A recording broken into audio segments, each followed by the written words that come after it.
Hello everyone, welcome to Bilaspur IAS academy. चलिए अब आज हम लोग क्या देखेंगे, आपका भारत का भूगोल जो हम लोग पढ़ रहे थे। ठीक है, तो भारत के भूगोल में हमने हिमालय तक पढ़ाई कर ली है। ठीक है, पिछले लेक्चर्स में हिमालय को देखा था और हिमालय से संबंधित कुछ प्रश्न भी पूछे थे मैंने, तो कई लोगों ने उसे जमा किया है, तो बहुत अच्छा जिन्होंने जमा किया है। जिन्होंने नहीं किया उनको अभी भी एक टाइम है, प्लीज़ लिख कर जमा करेंगे।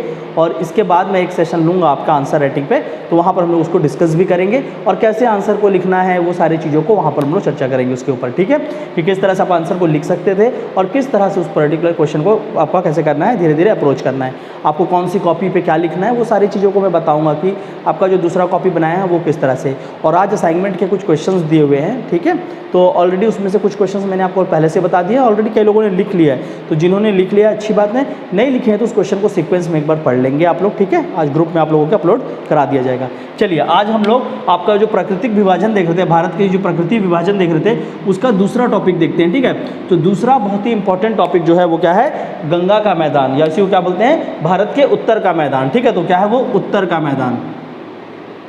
ठीक है, तो उत्तर का मैदान और उत्तर के मैदानी क्षेत्र के बारे में बात करेंगे। ठीक है, तो उत्तर के मैदान को और दूसरा नाम क्या बोला गया है, कि क्या बोलते हैं आपका, गंगा का मैदान। ठीक है, तो कहीं कहीं पर इसको क्या ही बोला जाता है, गंगा का मैदान। ठीक है, गंगा का मैदान। पर क्या ये गंगा का मैदान नाम अपने आप में कंप्लीट है? अगर नाम के हिसाब से बोलेंगे तो ये अपने आप में कंप्लीट नहीं है, क्योंकि उत्तर का जो महान मैदान है, ठीक है, उसको महान मैदान भी बोलते हैं। तो उत्तर के अगर महान मैदान की बात करें तो उसको सिर्फ गंगा का मैदान बोलना ही सफिशिएंट नहीं होगा। क्यों? क्योंकि इसमें सिर्फ गंगा नदी नहीं, यहाँ पर ये 3 नदियों के अपवाह तंत्र से बनता है। और वो 3 नदी कौन कौन सी है, आपकी सिंधु नदी है, आपकी गंगा नदी है और आपकी ब्रह्मपुत्र नदी है। ठीक है, तो तीनों नदी की जो क्या है आपका अपवाह तंत्र है, उस तीनों नदी के अपवाह तंत्र का क्षेत्र में यहाँ पर बनेगा। तो क्या इसका एकदम अगर देखा जाए तो सही नाम क्या होगा, इसका सही नाम होगा इंडो। ठीक है, क्या होगा, इंडो गंगा ब्रह्मपुत्र।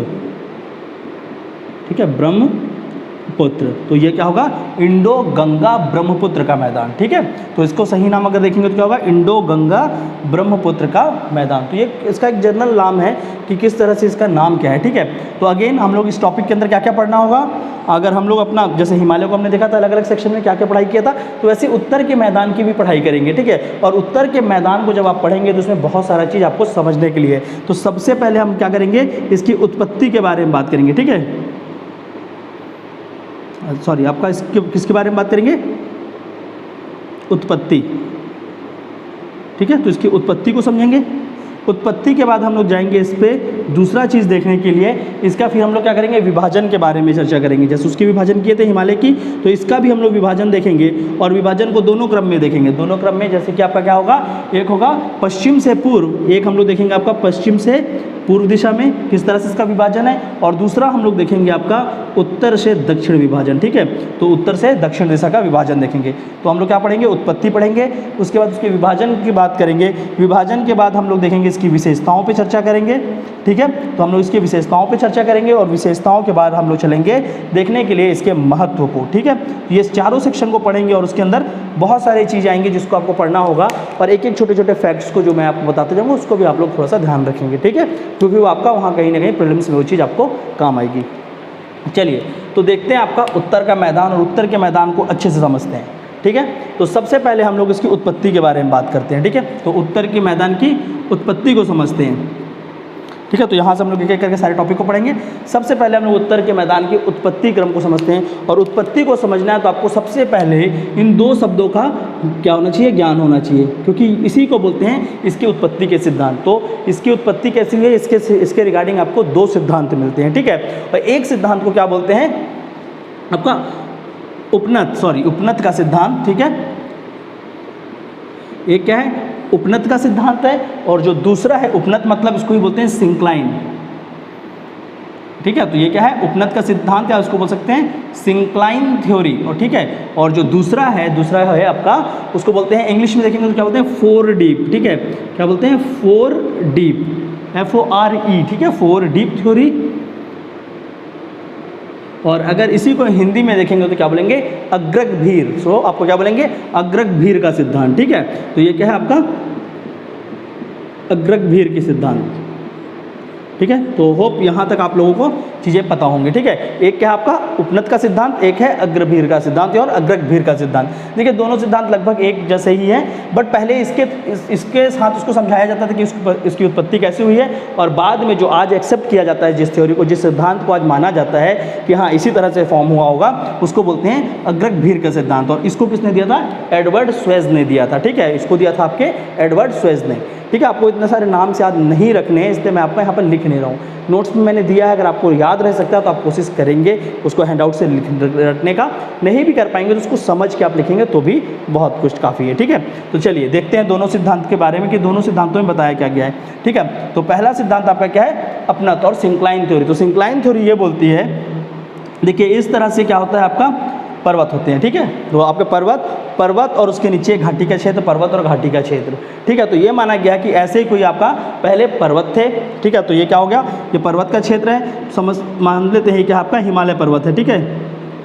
तो यही हिमालय पर्वत और हिमालय पर्वत के ऊपर उद्गम जो भी नदी हुई थी, तो हिमालय पर्वत के ऊपर से यहाँ से कुछ नदियों का उद्गम हुआ, और वो नदी जब नीचे की ओर क्या हुई? बहकर आई। जब वो नदी नीचे की ओर बहकर आई तो क्या की? उसने इस पर्वत के यहाँ पर क्या किया? इसका अपरदन किया और इसका क्षरण हुआ, ठीक है। तो इसका क्या हुआ? यहाँ से अपरदन हुआ, ठीक है। और अपरदन होने के कारण यहाँ पर छोटे छोटे कण, ठीक है। तो यहाँ पर जो भी वहाँ अवसाद थे वो नदी के नीचे आज से वो क्या हुए? नीचे, और नीचे आकर यहाँ पर इसको भर दिए, ठीक है। तो एक समय के साथ ये भरता गया, और ये भरते हुए क्या हुआ? नदी लगभग इस तरह से पहुंच गई और नदी में आगे उसको काटने की क्षमता ही नहीं थी, ठीक है। और जब इसका भराव हुआ, और यही भरा हुआ जो क्षेत्र है, इसी क्षेत्र से निर्माण किसका हुआ?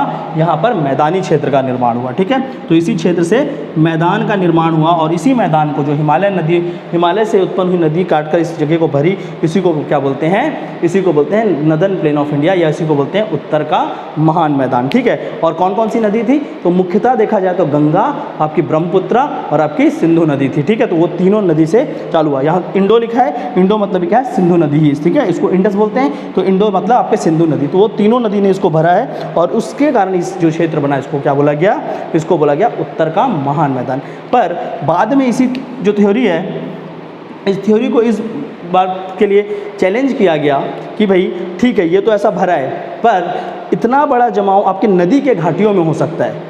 नदी के जो क्षेत्र, मतलब नदी की घाटी नहीं, आपकी जो पर्वतों में अगर वैली देखते हैं तो जैसे कि क्या है, पर्वत और पर्वत के बीच की जो घाटी होती है, तो इन घाटियों में ये चल ठीक है कि इससे आप ये बोल सकते हैं कि घाटियों की उद्गम ऐसी हुई होगी, ठीक है, ये घाटी वाले क्षेत्र की। पर इतना बड़ा मैदान क्या इस तरह से बना होगा? तो इस पूरे के पूरे सिद्धांत को चैलेंज किया गया, ठीक है, कि ये सही है या गलत था। इसको माना गया था, लेकिन बाद में इसमें इसको उतना एक्सेप्ट नहीं मानते जितना हम लोग किसको मानते हैं? फोर डिप को।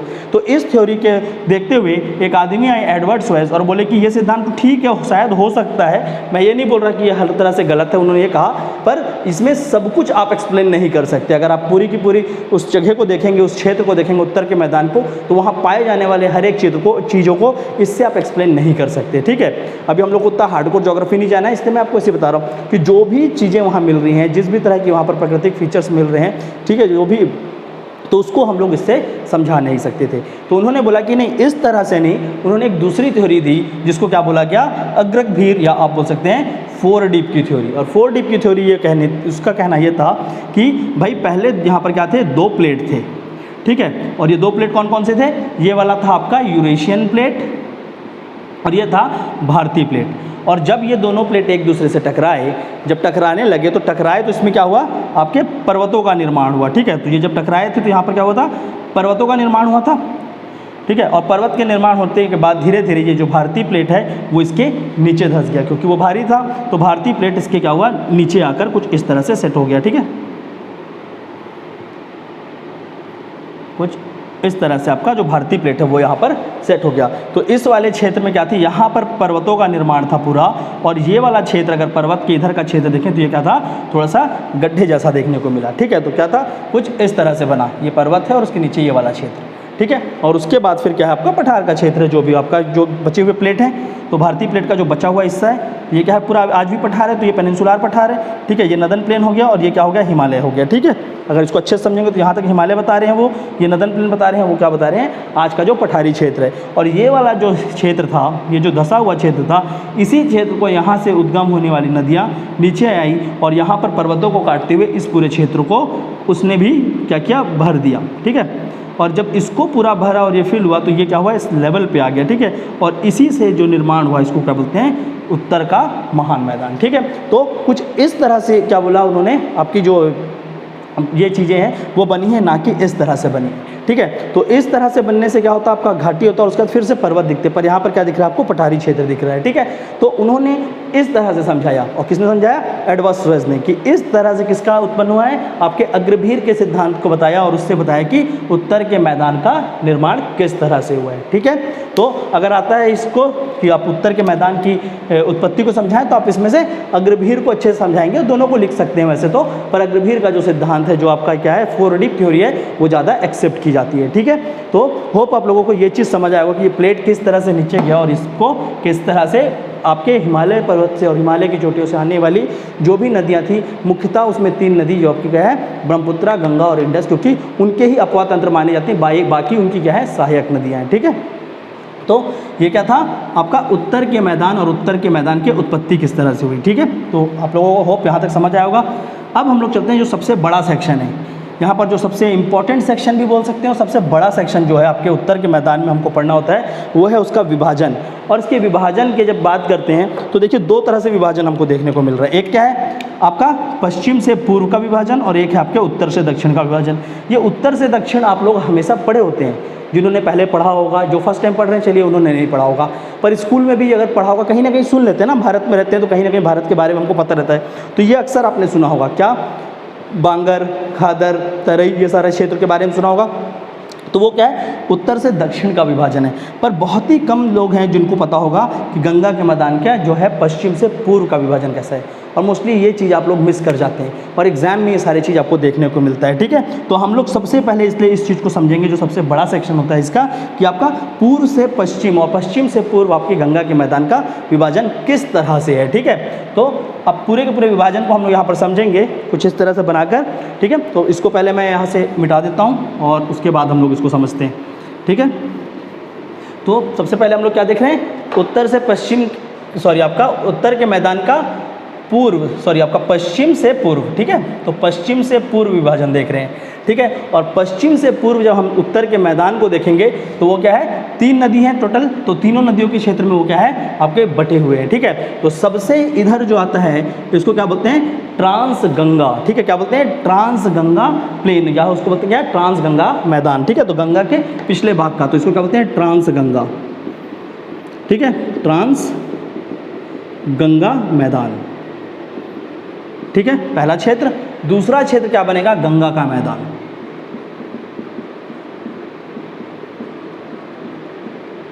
इसलिए मैंने आपको कहा था कि गंगा का मैदान सिर्फ बोलना वो काफ़ी नहीं होगा, क्योंकि ये भी क्षेत्र उसी का हिस्सा है, ठीक है। तो ट्रांस गंगा मैदान, गंगा का मैदान, और तीसरे को हम क्या बोलेंगे, ब्रह्मपुत्र का मैदान, या इसी को बोलते हैं हम लोग असम का मैदान, ठीक है, असम मैदान या ब्रह्मपुत्र मैदान,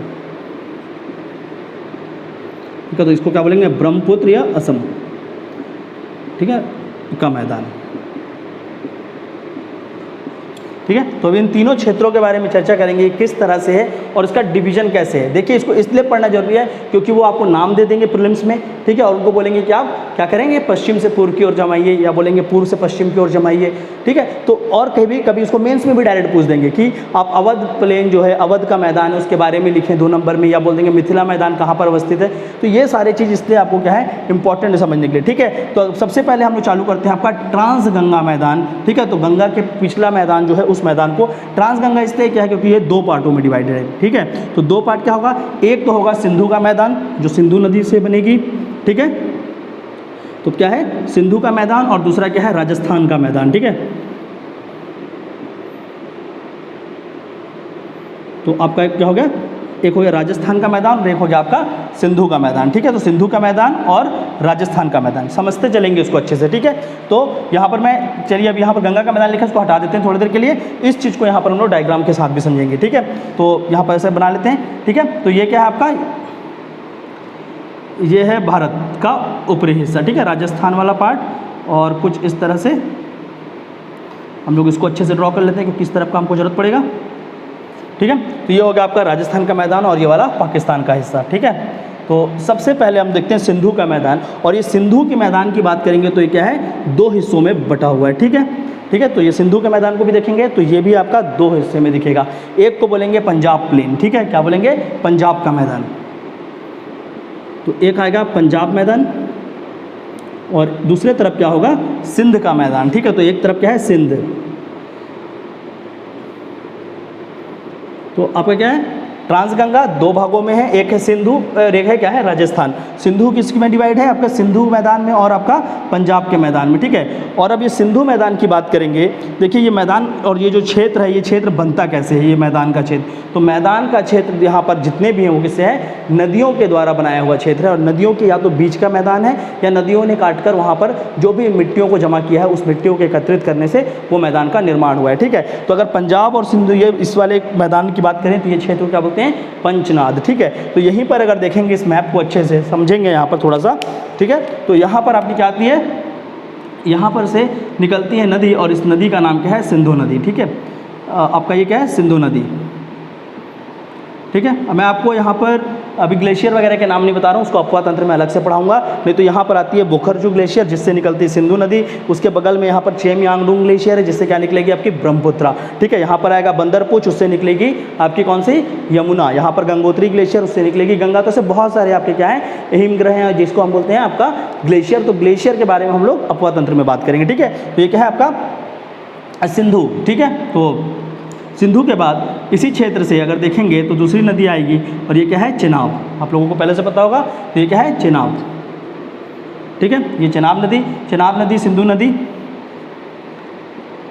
ठीक है, तो आपका कुछ इस तरह से क्रम है, अगर इस तरह से भी आप याद कर सकते हैं तो देखिए क्या होता है, आपको ऐसे भी याद रखते हैं क्योंकि क्रम भी कभी कभी पूछते हैं नदियों में। मैं आपको बताऊंगा इसके क्रम के बारे में, तो आप इसको इस तरह से भी याद कर सकते हैं। चीफ जस्टिस ऑफ इंडिया, ठीक है, CJI, तो चीफ जस्टिस ऑफ इंडिया। तो सब चीज़ें क्या है, चेनाब, झेलम और क्या है, इंडस। ठीक है, और नीचे क्या है, RBS। तो ठीक है, मैंने किस तरह से बोला, रॉयल बैंक ऑफ स्कॉटलैंड, इस तरह से याद रखा था। आप कुछ और तरीके से कर सकते हैं। ठीक है, जहाँ मैं रहता था तो उसके सामने इस तरह का एक बैंक था। ठीक है, तो रॉयल बैंक ऑफ स्कॉटलैंड, इस तरह से हमने क्या था, क्या है, चेनाब, झेलम और यहाँ पर क्या है आपकी ऊपर सिंधु नदी। ठीक है, तो ये क्या है, चेनाब, और चेनाब के ऊपर से इस तरह से आपकी क्या जाएगी, झेलम। ठीक है, और झेलम जो है वो आकर किस में मिलेगी, आपकी चेनाब में, और चेनाब जाकर आपकी क्या करेगी, सिंधु नदी से मिलेगी। ठीक है, तो आपका क्या है, ये है आपका चेनाब, ये क्या है, झेलम। ठीक है, तो वहाँ पर क्या आ गई, झेलम नदी, उसके ऊपर आ गई चेनाब, उसके ऊपर आ गई सिंधु नदी। सिंधु नदी के बाद आप देखेंगे क्या है यहाँ पर, रावी। ठीक है, तो ये क्या है आपकी रावी नदी। रावी के बाद अब देखते हैं तो यहाँ पर छोटी सी नदी है, उसका नाम क्या है, ब्यास, और ब्यास के नीचे इस तरफ से आएगी। ठीक है, और इस तरफ से इस तरह से कुछ जाएगी, इस नदी का नाम क्या है, सतलज। ठीक है, तो आपकी ये क्या है, सतलज नदी। ठीक है, तो ये सारे नदी हैं यहाँ पर। तो सबसे ऊपर क्या था आपका, सिंधु नदी, इंडस, सिंधु के बाद झेलम, झेलम के बाद चेनाब, चेनाब के बाद रावी, रावी के बाद ब्यास, ब्यास के बाद आपका सतलज। ठीक है, तो ये सारे के सारे नदी हैं। देखिए अगर इसको इस तरफ से समझते हैं अच्छे से तो आपको यहाँ से क्या समझ आएगा कि इस पूरे क्षेत्रों की अगर बात करें तो जो सिंधु का मैदान है, ये सिंध मैदान जो है, इसको मुख्यतः आपको कौन कौन सी नदी दिख रही है इधर पाकिस्तान के क्षेत्र में, यहाँ देखेंगे तो आपको क्या दिख रही है, सिंधु नदी है वहाँ पर, साथ में आपकी क्या है, चेनाब है, यहाँ पर आप क्या देखेंगे, सतलज है। ठीक है, तो जहाँ पर आपका ये वाला क्षेत्र है, सिंधु नदी और चेनाब नदी का क्षेत्र जो है, ठीक है, तो इस तरह से क्या है, सिंधु नदी और यहाँ से आ रही है आपकी चेनाब नदी, तो इसके बीच जो द्वाब क्षेत्र बना है, जो द्वाब का क्षेत्र है, उसको क्या बोलते हैं, सिंध सागर द्वाब। ठीक है, तो यहाँ पर क्या आएगा, सिंध सागर द्वाब, सिंध सागर द्वाब। ठीक है, तो पहला क्या आएगा, सिंध सागर द्वाब क्षेत्र। आपको समझना है कि किस किस क्षेत्रों को क्या बोल रहे हैं। तो सबसे पहले यहाँ पर कौन कौन सी नदी दिख रही है आपको, एक तो दिख रही है सिंधु और दूसरी दिख रही है चेनाब और झेलम। ठीक है, तो ये तीनों क्षेत्र, इस वाले सिंध के मैदान के क्षेत्र में 3 नदियों के प्रवाह होगी, जो कौन सी हैं, चेनाब, झेलम और आपकी सिंधु, और उससे वो क्या बनेगा यहाँ पर, सिंध सागर द्वाब बनेगा। उसके बाद अगर दूसरा क्षेत्र देखेंगे ये वाला झेलम और चेनाब, तो चेनाब और झेलम, देखिए नाम से ही यहाँ पर आपको क्या मिल जाएगा आराम से, कौन किसके बीच कौन कौन सा द्वाब बनेगा, तो क्या है, चेनाब और झेलम, तो इन दोनों के बीच कौन सा द्वाब बनेगा, छेज, चेनाब का छ और उसमें ज, तो क्या होगा, छेज द्वाब। ठीक है, तो यहाँ पर आपका क्या आ गया,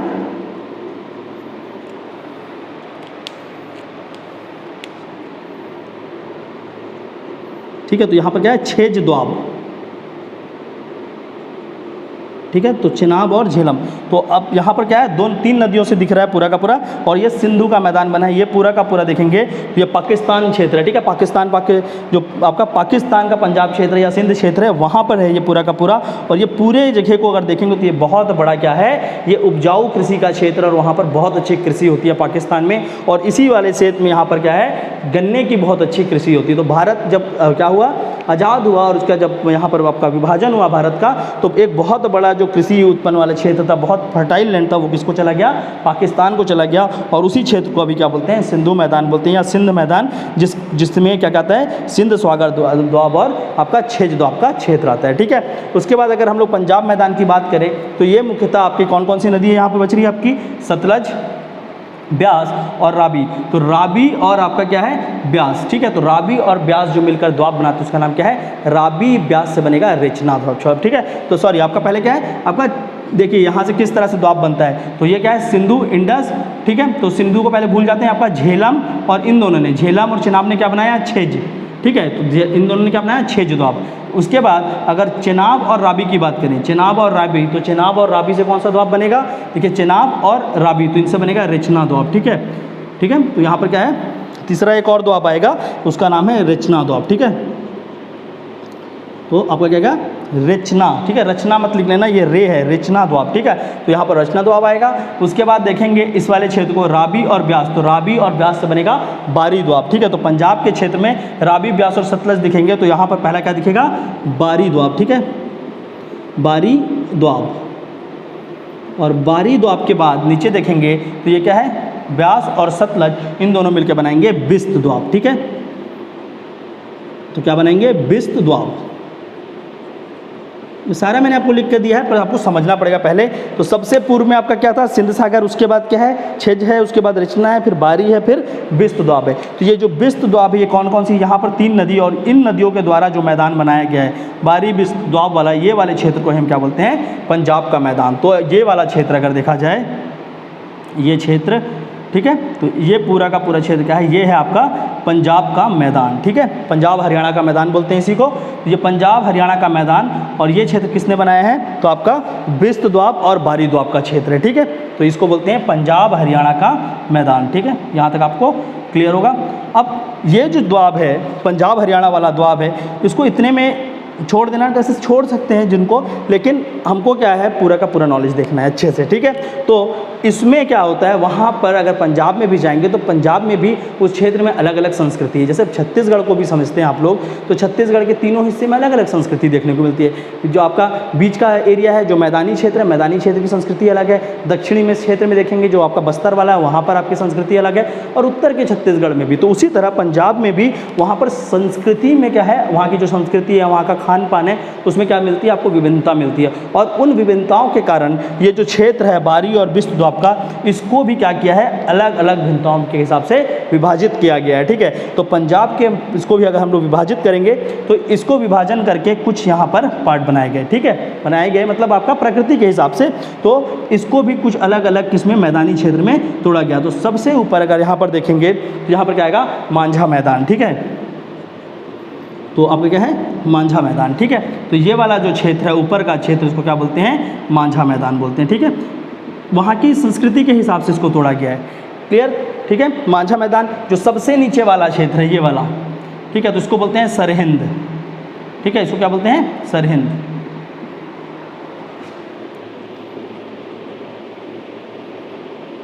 ठीक है। तो इसको क्या बोलते हैं, सरहिंद का मैदान, ठीक है। ये क्या है, सरहिंद, ठीक है। प्लीज़ तो इसको ध्यान रखेंगे। एक हो गया आपका मांझा और दूसरा हो गया आपका सरहिंद का मैदान। चलिए तीसरा आप लोगों को छोड़ देते हैं, क्योंकि बहुत बड़ा सेक्शन है, या उसको आप बोल सकते हैं पंजाब का मैदान ही बोल देंगे, ठीक है। जो पंजाब के मुख्य क्षेत्र में, आप 2 याद रखिए, काफ़ी है, आपका मांझा मैदान और आपका सरहिंद का मैदान, ये दोनों को मत भूलिए। और यहीं पर वाला क्षेत्र है, वैसे इसको क्या बोलते हैं, मालवा का मैदान, ठीक है। ये चीज़ ध्यान रखेंगे, अगर वो क्वेश्चन पूछता है मालवा का मैदान या मालवा का पठार, मालवा का पठार बोलेगा तो वो कहाँ पर आएगा, राजस्थान एमपी के रीजन में। और मालवा का मैदान बोलेगा तो मैदान कहाँ है आपका, आपका क्या है, पंजाब के क्षेत्र में। तो लिख ही लेते हैं उसको भी, क्यों छोड़ना, ठीक है। तो उसको भी लिख लेते हैं, आपका क्या है, मालवा, ठीक है। और यहाँ पर क्या है, मालवा मैदान, ठीक है। तो पंजाब में यहाँ पर क्या है, मालवा मैदान, फिर उसके बाद आपका क्या आ रहा है, मांझा मैदान, और उसके बाद क्या है आपका सरहिंद मैदान। ठीक है, तो मांझा, मालवा और आपका सरहिंद का मैदान। ठीक है, आपको उसको अच्छे से समझिए। ठीक है, तो आपका सबसे इधर अगर हम सबसे पूर्व की बात करेंगे, यहाँ से लेकर आगे चल रहे हैं। ठीक है,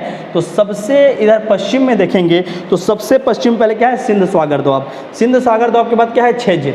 छेज के बाद आपका क्या है, देखेंगे रचना द्वीप। ठीक है, बारी और विश्व द्वीप को हमने क्या किया है, कल्चर के हिसाब से भारत में अलग अलग हिस्सों में तोड़ दिया गया है, जिसमें सबसे अगर इधर देखेंगे पूर्व हिस्सा में तो यहाँ दिखेगा मालवा। मालवा के बाद क्या दिखेगा आपको, मांझा। मांझा के बाद क्या दिखेगा आपको, सरहिंद। ठीक है, तो मालवा, मांझा, सरहिंद। तो ये क्या था, सिंधु का मैदान, और सिंधु के मैदान के दो हिस्से थे। ठीक है, अब हम लोग देखते हैं आपका राजस्थान का मैदान। ठीक है, तो राजस्थान के मैदान को देखेंगे तो यहाँ पर इस मैदान का किससे निर्माण होगा, तो राजस्थान के मैदान की बात करेंगे, ये वाले क्षेत्र की, तो इसका निर्माण मुख्यतः एक नदी जो है उसका नाम क्या है, रामगंगा। ठीक है, तो यहाँ पर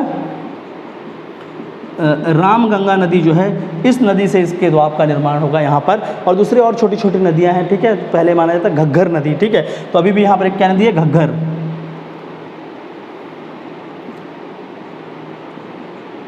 ठीक है, तो घग्गर नदी है, तो घग्गर नदी और आपका रामगंगा नदी। ठीक है, तो वो इस तरह से प्रवाहित होती हैं, यहाँ पर प्रवाह होगा उनका, और इस प्रवाह के कारण ये वाला जो क्षेत्र है राजस्थान का, ये वाला जो पंजाब के नीचे वाला हिस्सा, ठीक है, तो ये वाला जो क्षेत्र बनेगा, इसको अपन हरे से बना लेते हैं अलग दूसरे मार्कर से।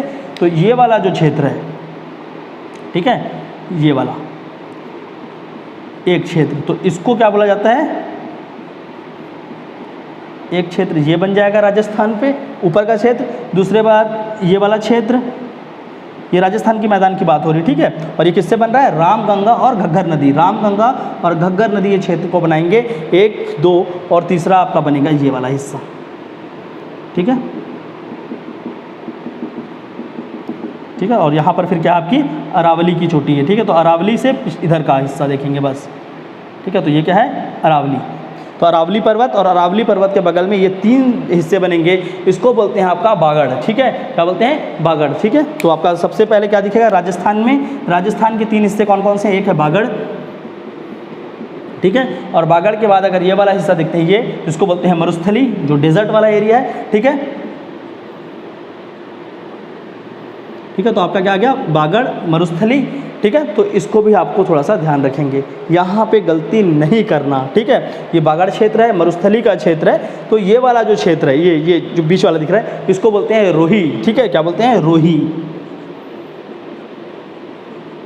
और ये रोही वाला जो क्षेत्र है, ये वाला क्षेत्र, ये क्षेत्र ऐसे आप देखेंगे तो क्या बोलते हैं, राजस्थान में सूखा है। राजस्थान में सूखा होने का मुख्य कारण क्या है, ये अरावली। जब क्या होती है, जो वर्षा लेकर जब यहाँ से क्या होती है, जो अरब की खाड़ी से जो